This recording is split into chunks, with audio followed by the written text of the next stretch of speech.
Avez-vous déjà eu l'impression de laisser filer entre vos doigts la rencontre d'une vie, l'amour d'une vie? Cette personne dont vous regrettez tous les faits et gestes, qui se meut quotidiennement dans vos esprits. Vous vous surprenez à imaginer votre vie si vous aviez tenté le premier pas, si vous aviez décidé d'accepter ses avances. Vous êtes persuadé qu'il ou elle aurait eu une place importante dans votre vie, mais qu'aujourd'hui il est trop tard, et vous vous en voulez de cette danse, ce rituel où vous tournez autour en vain. Cette constante remise en question qui mène à la passivité est le cœur même de l'œuvre que l'on va traiter dans ce deuxième épisode de Sacré Film, puisqu'aujourd'hui on parle de Checking Express de Wong Kar-wai.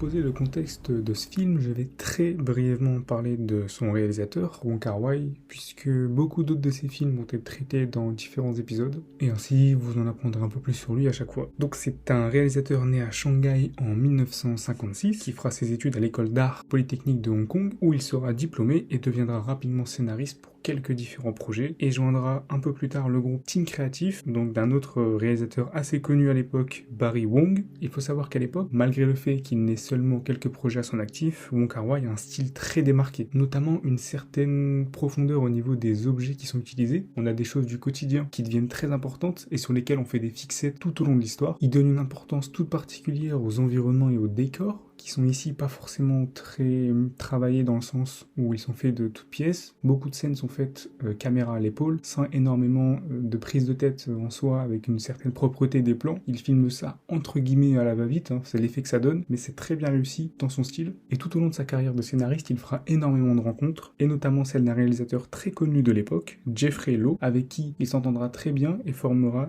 Jet Tone Film, une boîte de production. Et Jeffrey Lowe, qui était un réalisateur déjà bien connu dans le milieu, va en fait être une sorte de parallèle et à la fois de lien entre d'un côté Wong Kar-wai qui fait des films assez underground avec un style très reconnaissable et de l'autre le cinéma plus classique, plus commercial entre guillemets. Et pour marquer l'ouverture de ce studio Jet Tone Film, ils vont décider de financer et de réaliser un film à gros budget qui se nommera Les Cendres du Temps, qui sera un film d'action avec énormément de scènes différentes, comme j'ai dit, à gros budget, beaucoup d'effets spéciaux, tout ça. Sauf que le film va rencontrer énormément de difficultés dans son tournage, énormément de problèmes organisationnels, de budget, etc.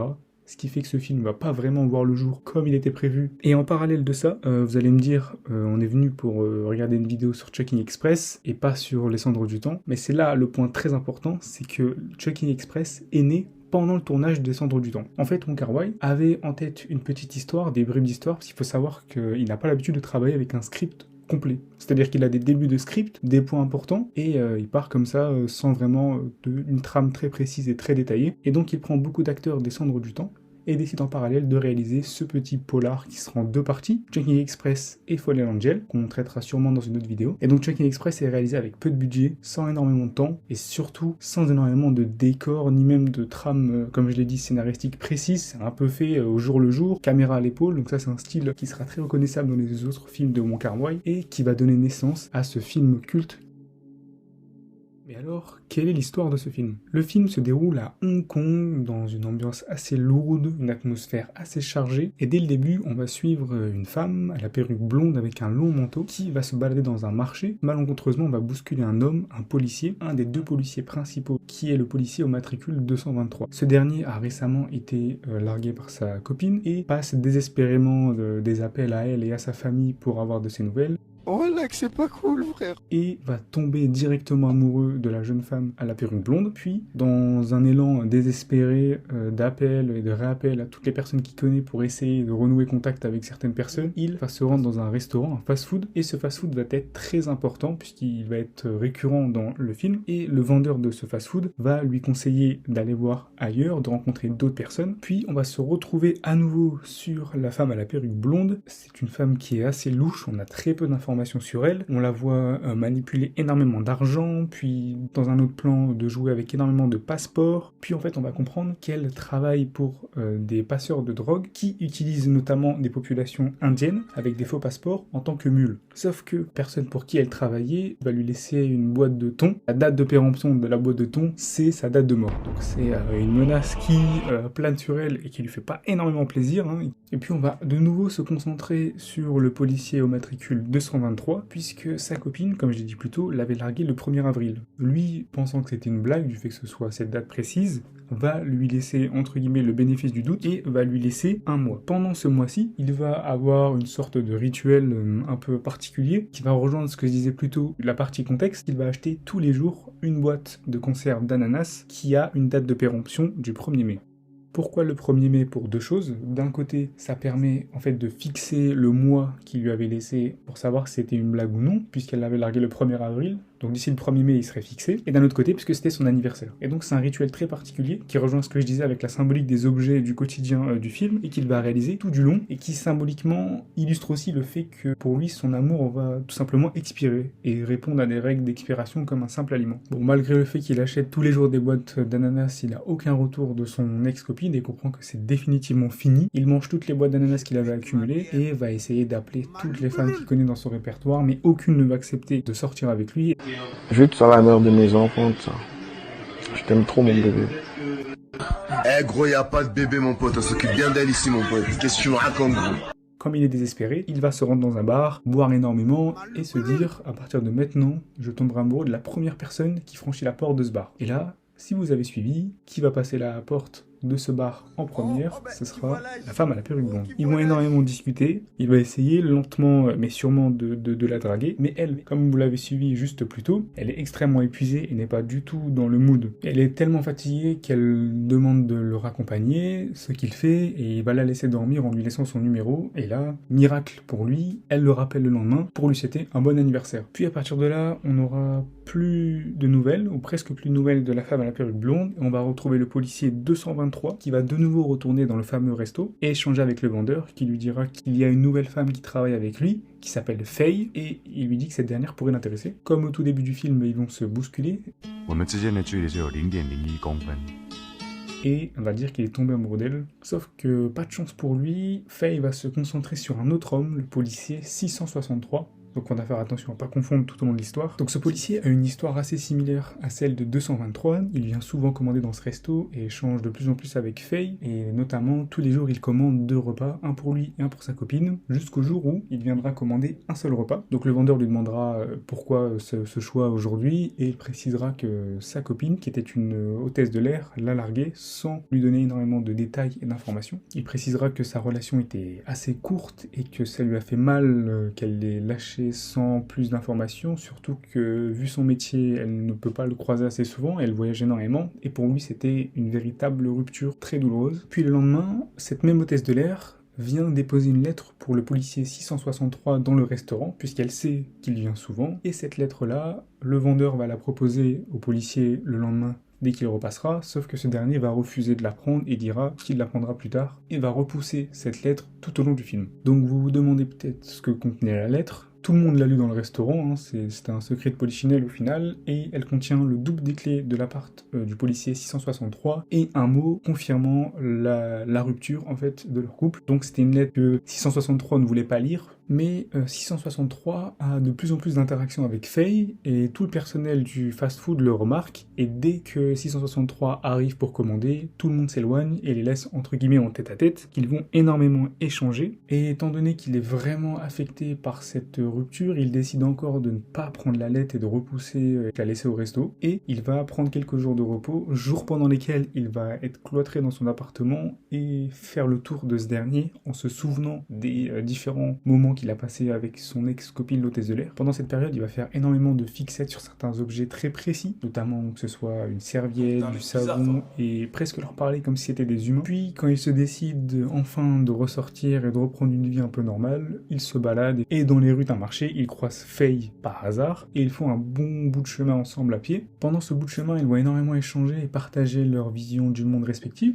et Faye va notamment dire que ce qui l'intéresse le plus, c'est de profiter de la vie et de s'amuser. À cet égard, elle a énormément économisé d'argent pour pouvoir partir en Californie. Et enfin, ils échangent leur adresse, et Faye, comme elle est toujours en possession de la lettre que l'homme n'est pas venu prendre, elle a toujours accès au double des clés de son appartement. Comme elle est intriguée, elle décide de rentrer en douce, par effraction, chez lui, et de visiter son appartement. Mais à un moment, le policier va la surprendre la main dans le sac, et se retrouver face à elle dans son appartement. Là, clairement, Faye va bégayer, Et quand il y a plus... Et comme, regarde, l'exemple, elle est tout à fait... Elle n'a pas d'excuse, elle était avec un sachet de poisson qu'elle voulait mettre dans l'appartement du policier. Ils vont échanger sur cette situation et finalement ils vont se retrouver chez le policier et ils vont tous les deux s'endormir en écoutant de la musique. Et Faye va se rendre compte que non seulement elle est amoureuse de lui, en plus de ça ses sentiments envers le policier sont grandissants et qu'elle a de plus en plus de mal à les contrôler. Et le policier, lui, est toujours dans la douleur de sa rupture avec l'hôtesse de l'air. Le lendemain, le policier 663 se rend au resto où Faye travaille et lui propose un rendez-vous dans un resto le lendemain à 20h et ce resto se nomme California. Le lendemain, le policier se rend au restaurant et attend toute la soirée sans rien. Faye n'est pas venue. Non, j'ai pas d'amis. À la place, il croise le proprio du resto qui lui remet une lettre. En plus de cette lettre, il lui annonce que Faye est partie en Californie. Il arrive à peine à la lire. À l'intérieur, il arrive à déceler une sorte de billet d'avion qui était grossièrement fait à la main, donc qui était pas du tout valable, hein, c'était un faux billet dessiné. Et ce billet était destiné au policier 663 et il est effectif dans 1 an jour pour jour. 1 an plus tard, Faye est de retour elle-même et elle est devenue hôtesse de l'air. Elle se rend dans le resto dans lequel elle a toujours travaillé. Le resto a beaucoup changé et le proprio n'est plus le même, c'est le policier 663 qui a racheté les lieux. Tout content de la revoir, étant donné qu'elle est revenue 1 an au jour pour jour, elle propose de faire un nouveau billet, encore une fois à la main dessiné sur une serviette.